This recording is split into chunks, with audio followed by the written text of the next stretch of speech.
देखो जरा अगला है बॉइलिंग, है ना। तो बॉइलिंग बता, पहले भी आप थोड़ा बहुत पढ़ चुके हो इस बारे में आप, कि boiling is the process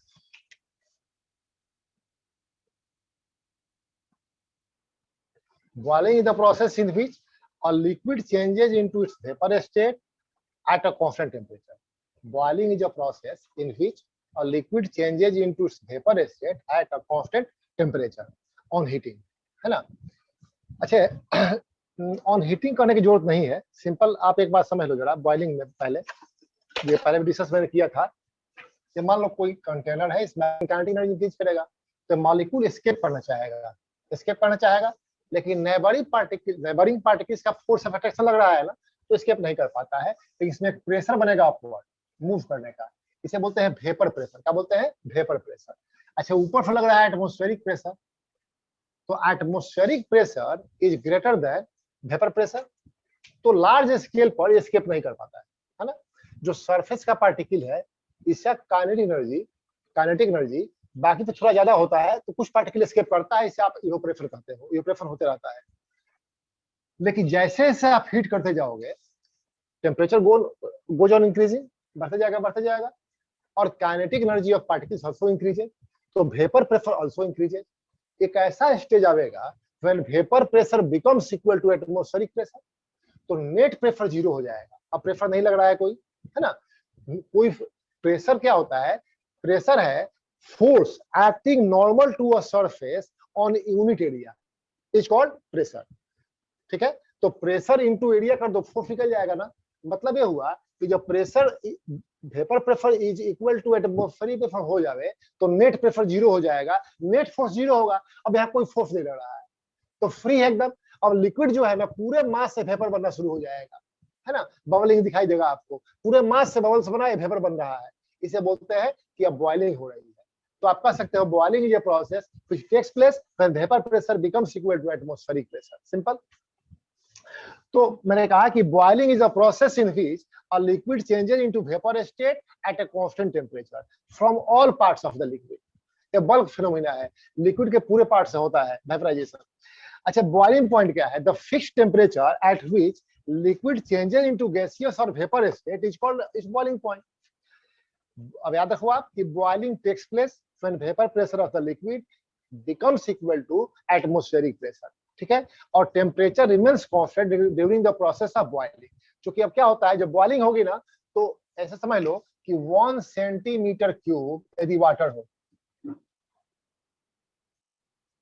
at 100 degree Celsius, जब वेपर बनेगा तो 1760 सेंटीमीटर क्यूब वेपर बनेगा एट सेम टेम्परेचर। ठीक है, तो इसका वॉल्यूम जो है ना, हो गया, तो इसका वॉल्यूम काफी इंक्रीज कर जाता है ना। तो वॉल्यूम इंक्रीज करेगा तो क्या होगा? अब पोटेंशियल एनर्जी में चेंज होगा। तो जब बॉइलिंग होती है, जो एनर्जी सप्लाई करते हो वो पोटेंशियल एनर्जी को इंक्रीज करता है, काइनेटिक एनर्जी को इंक्रीज नहीं करता है।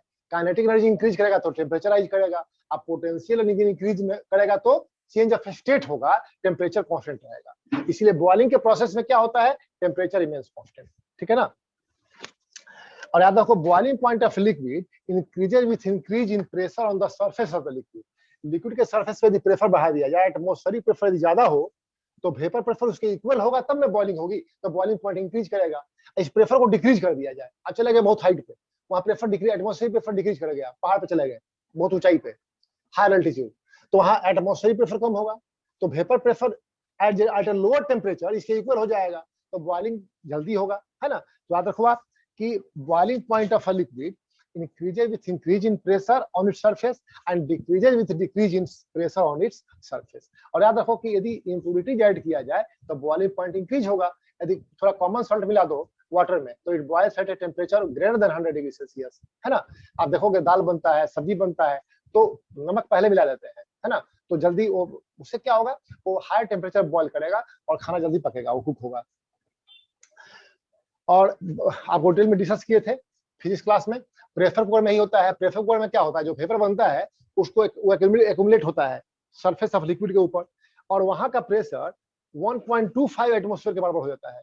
और बॉइलिंग पॉइंट इंक्रीज कर जाता है 1.25 1.30 डिग्री सेल्सियस और कुकिंग जल्दी हो जाती है। क्लियर होगी बात, समझ गए आप। ये ऑपरेशन में बॉइलिंग में थोड़ा सा डिफरेंस था, समझ लोगे। ये operation takes place spontaneously at all temperature. ये ऑपरेशन हर टेम्परेचर पर होता है। बिलो बॉइलिंग पॉइंट जो ऑपरेशन हो रहा है, जो वेपर बन रहा है ऑपरेशन है, और boiling takes place at the boiling point, है ना, when vapor pressure becomes equal to atmospheric pressure। अच्छा ध्यान दो जरा कि operation takes place at surface of the liquid only, ये सरफेस फेनोमेना है, और boiling takes place even below the surface of the liquid, ये बल्क फेनोमेना है। Whole mass of the liquid से वेपर बनना शुरू होता है इसमें। और ऑपरेशन बता चुके हैं सरफेस फेनोमेना है, बॉइलिंग बल्क फेनोमेना है, और ऑपरेशन कॉजेज कूलिंग, और बॉइलिंग में कूलिंग नहीं होती है, नो कूलिंग। हो गया। अब है condensation.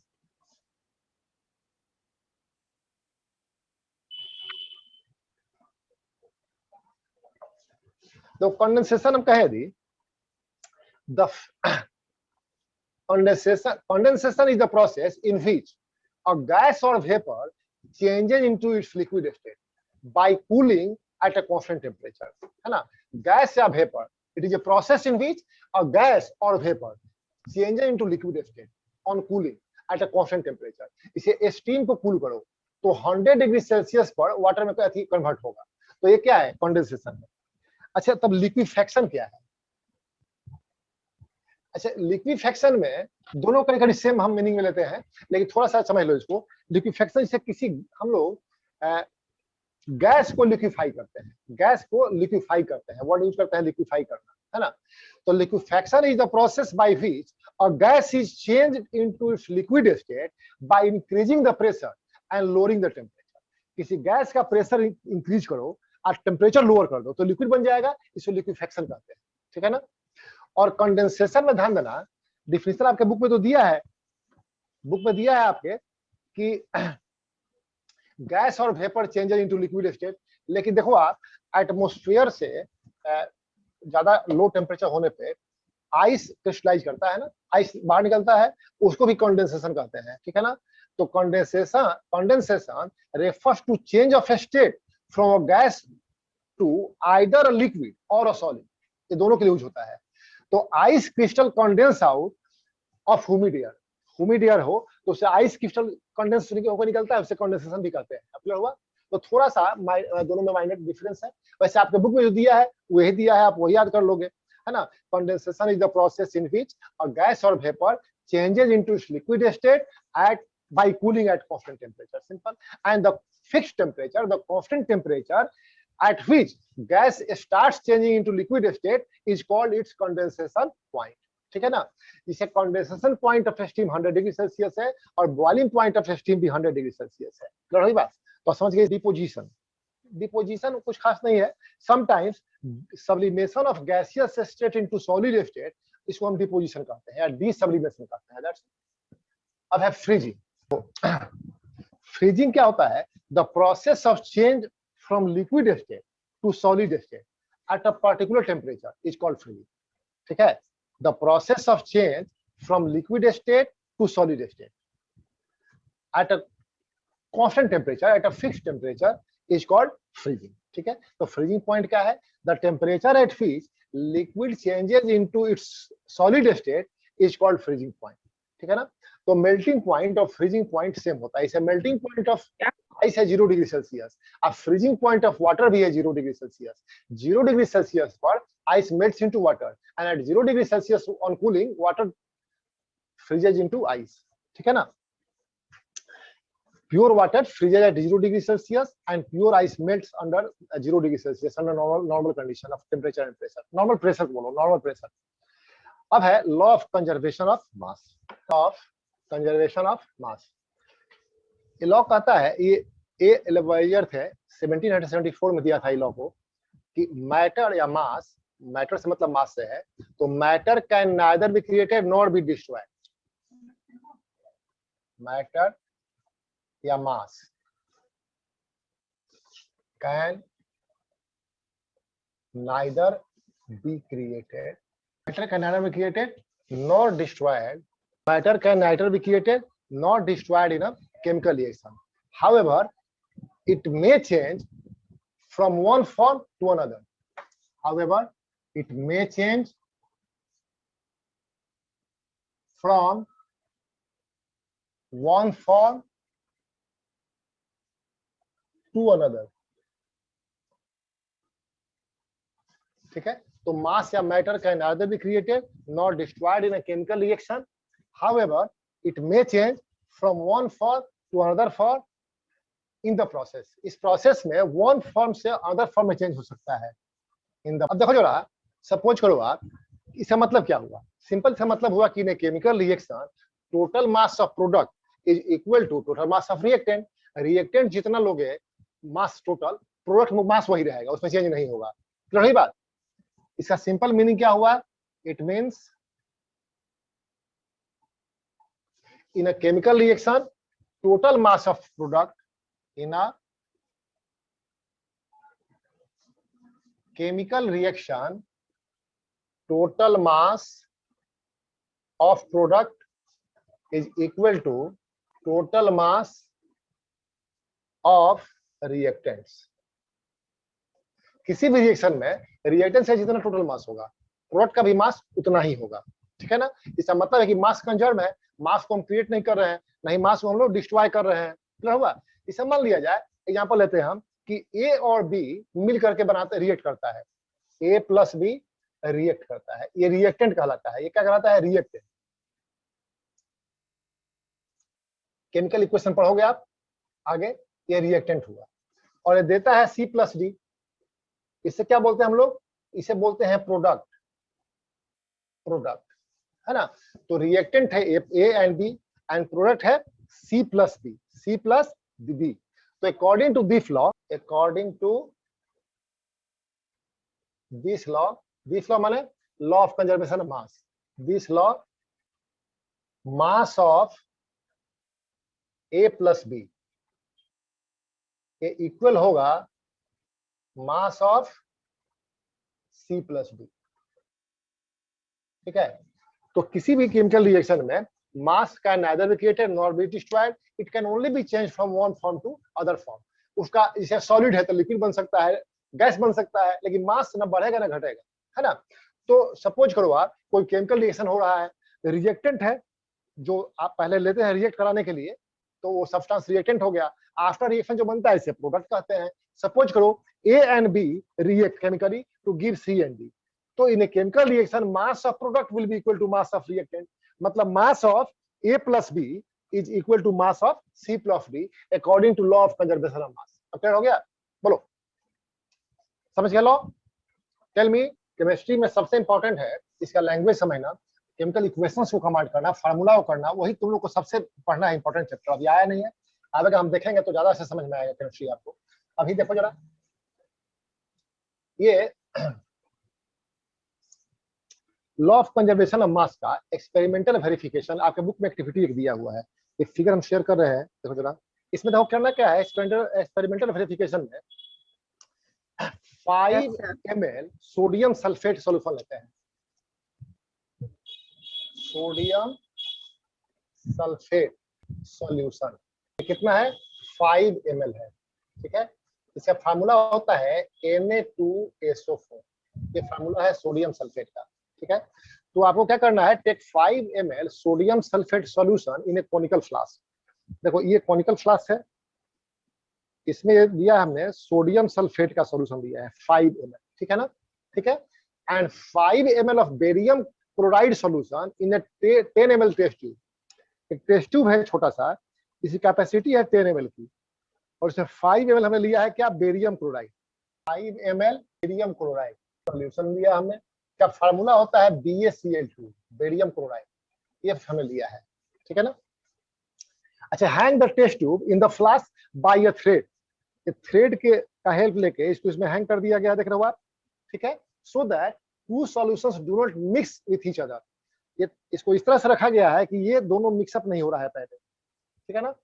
Put a cork in the mouth of the flask. वो टेस्ट ट्यूब गलती से बुक में लिख दिया है. फ्लास्क जो है ना, इसके यहाँ पर माउथ पर आप एक कॉर्क लगा दो. इस तरह से लगा दो कि थ्रेड को ये ठीक से यहाँ पर पोजीशन में यहाँ पर होल्ड कर ले. ठीक है ना? Put a cork in the mouth of the flask so that the thread holding the test tube is held firmly in the place. ठीक है ना। ये थ्रेड जो है ना, ये ठीक तरह से ये थ्रेड को ये कॉर्क जो है, ठीक है ना, the thread holding the test tube is held firmly in the place, है ना। तो ये थ्रेड जो है यहाँ पर फॉर्म है ड्यू टू कॉर्क। इस तरह से सेटअप है आपका। तो अभी इनिशियली क्या है कि इसमें बेरियम क्लोराइड सॉल्यूशन है, ये बेरियम क्लोराइड सॉल्यूशन है, और यहाँ पर सोडियम सल्फेट सॉल्यूशन है। ये दोनों सॉल्यूशन मिक्सअप नहीं हो रहे हैं, अलग अलग है। अब क्या रही बात, अब क्या करना है आपको कि कॉनिकल फ्लास्क और जो इसमें जो सब्सटेंसेस, इसका वेट ले लेते हैं, कितना वेट है, ठीक है ना, वेइंग बैलेंस पे, और इसका रीडिंग आप नोट कर लो कितना आ रहा है। तो take the weight of the flask along with its contents on a weighing balance, ठीक है। Now tilt and twist the flask. अब इसको थोड़ा टिल्ट करो, थोड़ा टिल्ट करो, हिलाओ डो इस तरह से कि दोनों केमिकल आपस में मिक्सअप हो जाए, ये दोनों मिक्सअप हो जाए, इस तरह से इसको टिल्ट करना है आपको, हो गया, ठीक है। अब देखोगे आप कि जब बेरियम क्लोराइड और सोडियम सल्फेट मिक्सअप होगा ना, तो एक केमिकल रिएक्शन होता है इसमें। रिएक्शन ये होता है Na2SO4 है और प्लस BaCl2 है। आगे पढ़ोगे आप, इस रिएक्शन को बोलते हैं डबल डिकम्पोजिशन रिएक्शन। एक्चुअली होता क्या है कि बेरियम मोर रिएक्टिव है सोडियम से, तो बेरियम इसको डिस्प्लेस कर देगा, बेरियम यहाँ आ जाएगा और सोडियम इसके पास चला जाएगा, है ना। देखो यहाँ पर, तो ये बेरियम यहाँ आ गया तो बना देगा BaSO4, बेरियम सल्फेट कहते हैं, और सोडियम यहाँ आ गया तो बना देगा NaCl। इसको बैलेंस कर देते हैं, सोडियम यहाँ 2 है ना, 2 है तो 2 कर देते हैं, अब बैलेंस हो गया। ये बेरियम सल्फेट इनसॉल्युबल होता है और व्हाइट कलर का होता है, तो इसे बोलते हैं व्हाइट प्रेसिपिटेट, व्हाइट प्रेसिपिटेट। तो व्हाइट प्रेसिपिटेट बनेगा इसमें, ठीक है ना। तो now tilt and twist the flask so that barium chloride solution mixes with sodium sulphate solution. अब टिल्ट करने से दोनों सॉल्यूशन आपस में मिक्सअप होंगे और chemical reaction will take place और न्यू प्रोडक्ट्स आर फॉर्म, ठीक है ना। तो जो न्यू प्रोडक्ट बनेगा इसमें क्या क्या बनेगा, व्हाइट प्रेसिपिटेट बनेगा बेरियम सल्फेट का, ठीक है ना, एलोंग विथ और सॉल्यूशन सोडियम क्लोराइड, इसे बोलते हैं बेरियम सल्फेट। क्या बोलते हैं इसको, barium sulphate. White precipitate of barium sulphate बन गया। ये हो गया सोडियम क्लोराइड, इसका नाम क्या है, सोडियम क्लोराइड। इसका सॉल्यूशन रहेगा, है ना, इसका सॉल्यूशन है, याद रहेगा, ये सॉल्यूशन है। और ये क्या था, सोडियम सल्फेट का सॉल्यूशन था ये, और ये था बेरियम क्लोराइड। अब बोलो बोलो, ये था बेरियम क्लोराइड का सॉल्यूशन, बेरियम क्लोराइड का सॉल्यूशन, ठीक है। तो barium chloride solution reacts with sodium sulfate solution to give white precipitate of barium sulfate and sodium chloride solution। ये रिएक्शन होता है। तो रिएक्शन के पहले ये जो हम लिए थे सोडियम सल्फेट और बेरियम क्लोराइड का सॉल्यूशन, इसे बोलते हैं रिएक्टेंट, और जो बना इसे बोलते हैं प्रोडक्ट, सिंपल। अब हम लोग क्या करते हैं कि फिर कॉनिकल फ्लास्क का वेट ले लेते हैं, ठीक है, ये बनने के बाद, और आप देखोगे कि जितना वेट कॉनिकल फ्लास्क का था बिफोर द रिएक्शन, उतना ही वेट है आफ्टर द रिएक्शन। इसका मतलब क्या है कि mass of reactant is equal to mass of product. तो ये प्रूफ करता है ना law of conservation of mass का। क्लियर हो गया, बोलो कोई डाउट है? No sir, no sir. तो ऑब्जर्वेशन क्या होगा आपका,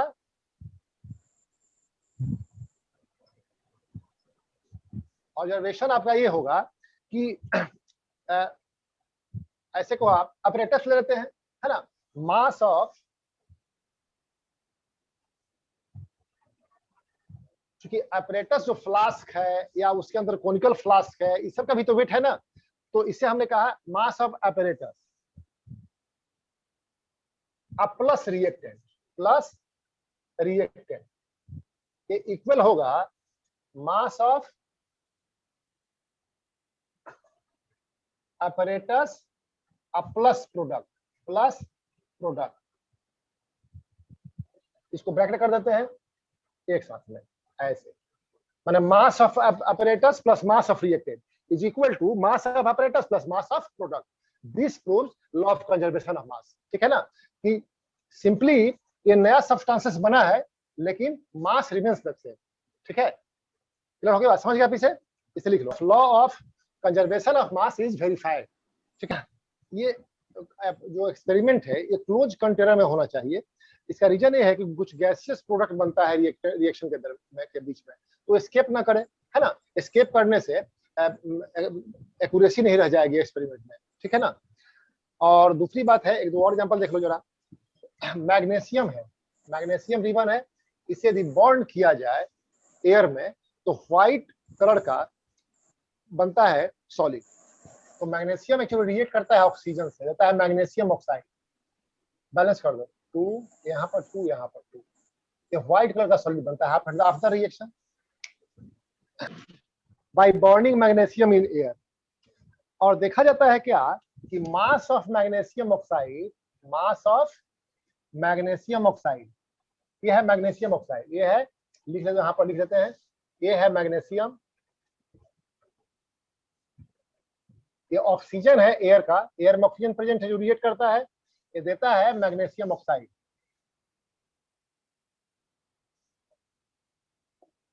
तो ऐसा देखा गया कि mass of magnesium oxide is greater than mass of magnesium, mass of magnesium oxide is greater than mass of magnesium.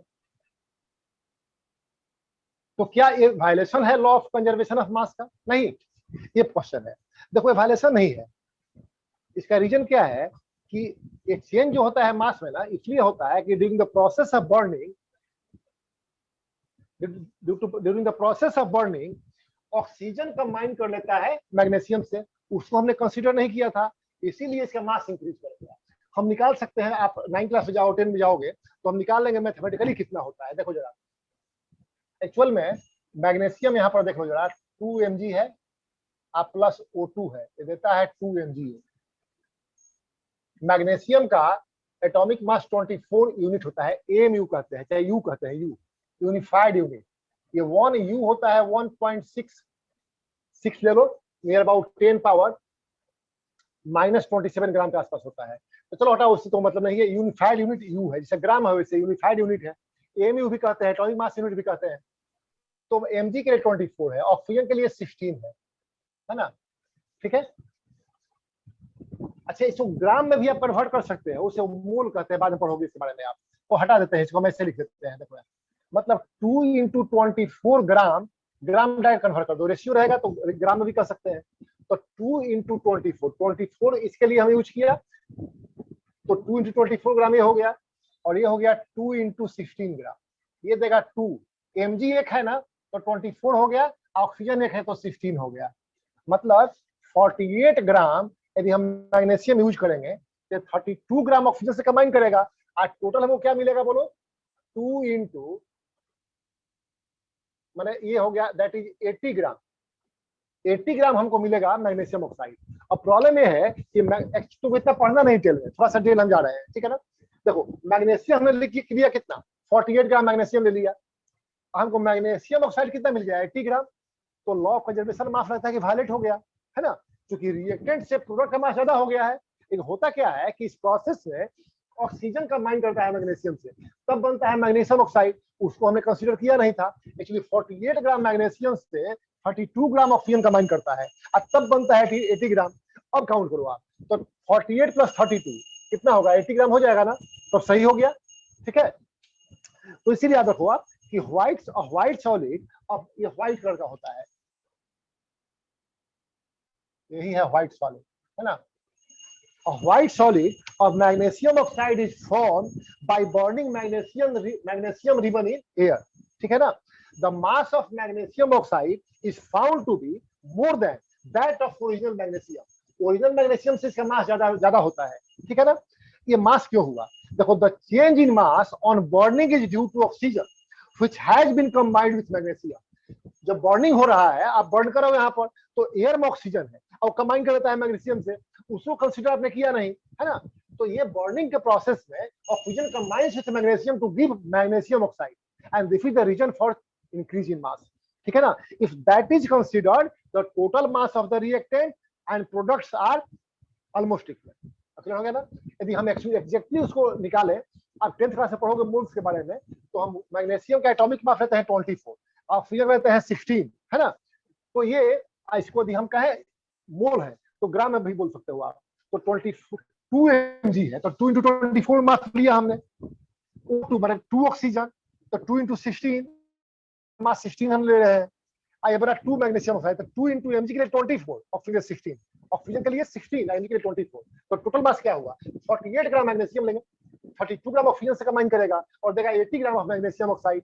तो ऑक्सीजन को आप देख नहीं रहे हो, आप देख रहे हो कि मैग्नीशियम लिया और इसको हमने बर्न कर दिया। जब बर्निंग होती है तो एयर का ऑक्सीजन इसे कंबाइन करता है, तो इसलिए 48 gram magnesium gives 80 gram of magnesium oxide, लेकिन इस प्रोसेस में 32 ग्राम ऑक्सीजन से कंबाइन कर लेता है।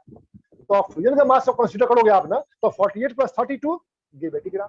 सही है? अब क्या हुई बात, बोलो आई बात समझ में? Tell me. थोड़ा सा Yes, ज्यादा sir. पढ़ा दिया है तो दिक्कत नहीं हुआ तुमको, समझ में आई बात है? No, sir. तुमको ये सब नहीं पढ़ना है, ये सब नहीं पढ़ना है, तुमको इतना जान लेना है सिर्फ कि जब मैग्नीशियम को बर्न करते हैं तो mass of magnesium oxide is more than mass of magnesium, ठीक है ना? तो ऐसा लगता है कि law of conservation of mass violate हो गया, लेकिन ऐसा नहीं है। एक्चुअली होता क्या है कि during the process of burning magnesium combined with oxygen of the air, और ऑक्सीजन के मास को हम कंसीडर करें जो कंबाइन किया है, तो total mass of reactant total mass of product के इक्वल हो जाएगा, ठीक है ना? अब क्लियर होगी बात, ठीक है? दूसरा है ash is formed by burning wood in air। Burn करो वुड को तो राख बनता है ना उसमें।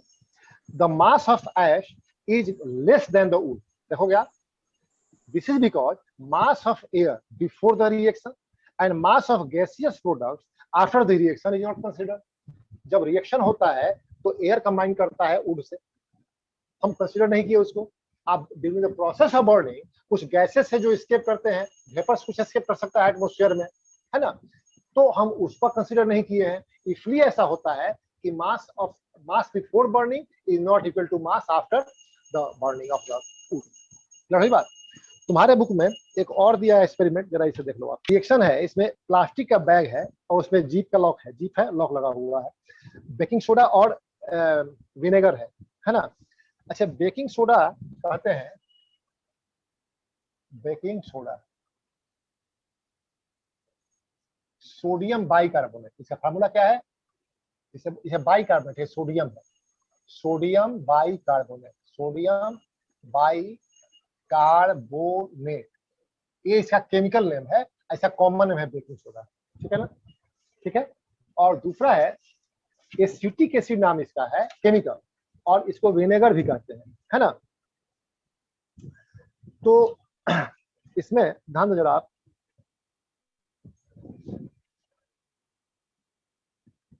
विनेगर, सिरका भी कहता है ना, वो चिकन चिली पनीर चिली में मिलाता है लोग, वो 20% एसिटिक एसिड रहता है उसमें, विनेगर। ये है CH3 और COOH, इसका नाम है acetic acid, acetic acid, acetic acid नाम है ना, ठीक है ना? तो इस एक्सपेरिमेंट में क्या किया गया है, फिगर आपके सामने, फिगर देख लो बुक से, कितना शेयर करेंगे, टाइम लगेगा। प्लास्टिक बैग है, जी पैक में लॉक लगा हुआ है, बेकिंग सोडा इसमें लिया हुआ है और वेइंग बैलेंस एक दिया हुआ है, बेकिंग सोडा दिया है और वेइंग बैलेंस दिया है। क्या करना है आपको कि एक पेपर पे थोड़ा सा बेकिंग सोडा ले लेते हैं, ये बेकिंग सोडा हमने ले लिया एक पेपर पे, ठीक है ना? अब क्या करते हैं कि करीब 1/4 कप, 1/4 कप के आसपास ये लेते हैं एसिटिक एसिड या विनेगर, ठीक है ना? और ये विनेगर जो लेंगे हम, ये प्लास्टिक के बैग में ले लेंगे, आप पूरे का वेट निकाल लेते हैं। तो अब प्लास्टिक का वो बैग है, उसमें क्या क्या है, ये है सोडियम बाइकार्बोनेट, है ना, सोडियम बाइकार्बोनेट है, अब प्लस है acetic acid, sodium bicarbonate plus acetic acid, ये हो गया सोडियम बाइकार्बोनेट, और ये हो जाएगा आपका सोडियम बाइकार्बोनेट एसिड। इसका मास हम पहले निकाल लेते हैं, कितना आ रहा है। सपोज करो ये मास W ग्राम है, ये मास कितना आ गया, W ग्राम आ गया, ठीक है ना? अब क्या करते हैं हम लोग कि बेकिंग सोडा पे का जो पेपर है ना, इसको इसे प्लास्टिक बैग का जिप खोलो, ओपन करो और उसमें डाल दो, और फिर तुरंत इसे बंद कर दो, तो केमिकल रिएक्शन होगा। केमिकल रिएक्शन बाद में पढ़ोगे आप कि किसी भी मेटल का कार्बोनेट या बाइकार्बोनेट किसी एसिड से रिएक्ट करे तो देता है एक सॉल्ट देता है, CO2 गैस देगा, H2O देगा। तो कैसे देगा सो देखो जरा, यहाँ बनेगा सोडियम एसीटेट। देखो ये सोडियम यहाँ से हाइड्रोजन बाहर निकल जाएगा तो ये देगा CH3COON। इसका नाम क्या है, सोडियम एसीटेट बोलते हैं, सोडियम एसीटेट। एसिटिक एसिड से बना है तो एसीटेट हो गया। प्लस देगा CO2 एंड प्लस देगा H2O। ये प्रोडक्ट बनेगा आफ्टर द रिएक्शन, ठीक है ना। और चूंकि वो जीप तो आपने बंद कर दिया है तो जो गैसियस प्रोडक्ट है वो एस्केप नहीं करेगा, है ना। अब आप देखोगे स्ट्रॉन्ग एफर्वेसेंस हो रहा है, उसमें बुलबुला बबल्स से निकलेगा, वो गैस का फॉर्मेशन होता है ना, या फिज का साउंड होगा, है ना। ये मतलब कार्बन डाइऑक्साइड गैस बन रहा है, इंडिकेट कर रहा है वो, ठीक है। तो आप वेट करो, जब फिज का साउंड जब तक परसिस्ट कर रहा है, तब तक रिएक्शन हो रहा है, ठीक है। जब गैस का बनना बंद हो मतलब रिएक्शन कंप्लीट हो गया है। अब फिर क्या करते हैं कि प्लास्टिक बैग का वेट ले लेते हैं फिर अगेन। आप देखोगे कि इसका वेट इतना ही आ रहा है ना। मतलब रिएक्शन ये बता रहा है कि mass of the reactant before the reaction is equal to mass of the product after the reaction. क्या हो गया, तो mass of plastic bag again ले लो आप, mass of plastic bag plus ये जो प्रोडक्ट बना है तो हम सीधे कह देते हैं mass of reactant is equal to mass of product, mass of product, ठीक है ना। तो ये प्रूफ करता है लॉ ऑफ कंजर्वेशन, मास को वेरीफाई करता है। क्लियर हो गया ना। हमने क्या किया था, एक प्लास्टिक बैग लिया, इसमें एक जिप लगा हुआ है, इसमें हमने सोडियम एसीटेट इसमें हमने एसिटिक एसिड ले लिया 1/4 कप, और इसमें एक पेपर पर हम लेते हैं सोडियम बाइकार्बोनेट, आज पूरे का वेट ले लेते हैं, है ना, पेपर बैग से ही। तो मान लो W होता है। अब क्या करते हैं, इसको मिक्सअप कर लेते हैं और तुरंत जीप को बंद कर देंगे। करने के बाद रिएक्शन होगा, ये बनेगा sodium acetate, carbon dioxide gas बनेगा और वाटर बनेगा। यह है कार्बन डाइऑक्साइड गैस। क्या नाम है, कार्बन डाई माने 2, 2 ऑक्सीजन, डाई ऑक्साइड, ये है वाटर, है ना। तो रिएक्शन होता है और ये बनता है, ठीक है। आफ्टर द रिएक्शन कुछ एस्केप नहीं कर रहा है क्योंकि जीप तो बंद है, उसका ऊपर से प्लास्टिक का बैग है। तो आफ्टर द रिएक्शन हम क्या करते हैं, फिर वेट लेते हैं, तो देखते हैं कि बिफोर रिएक्शन जितना वेट था उतना ही वेट आफ्टर रिएक्शन है। तो अब क्या प्रूफ करता है कि मास में कोई चेंज नहीं हुआ है। लॉ ऑफ कंजर्वेशन मास को वेरीफाई करता है। क्लियर हो गया, बोलो।